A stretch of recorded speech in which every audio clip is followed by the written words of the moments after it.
And I want to remind the delegates present that today is the birthday of Abraham Lincoln. Abraham Lincoln is arguably one of the two greatest presidents we ever had.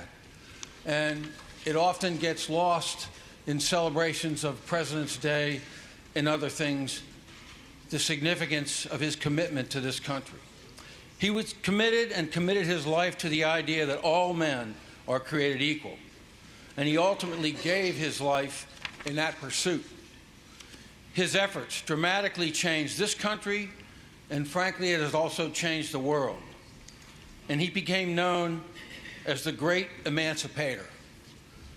I'd like to take a moment to share the Gettysburg Address with everybody and remind them of the efforts that he made. When he gave this address, it was on the fields of the Battle of Gettysburg in Pennsylvania, and the outcome of the Civil War was still a distant 2 years away.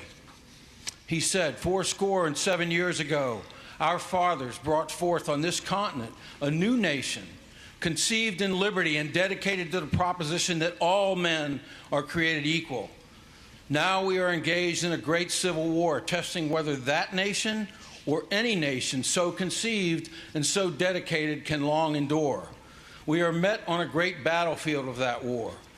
We have come to dedicate a portion of that field as the final resting place for those who gave their lives that that nation might live. It is altogether fitting and proper that we should do this. But in a larger sense, we cannot dedicate, we cannot consecrate, we cannot hallow this ground. The brave men, living and dead, who struggled here have consecrated it, far above our poor power to add or detract.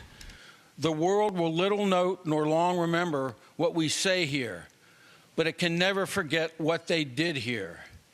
It is for us, the living, rather, to be dedicated here to the unfinished work which they who fought here have thus far so nobly advanced. It is rather for us to be here, dedicated to the great task remaining before us, that from these honored dead, we take increased devotion to that cause for which they gave their last full measure of devotion. That we here highly resolve that these dead shall not have died in vain, that this nation, under God, shall have a great birth of freedom, and that government of the people, by the people, for the people, shall not perish from the earth. Thank you, Mr. Speaker.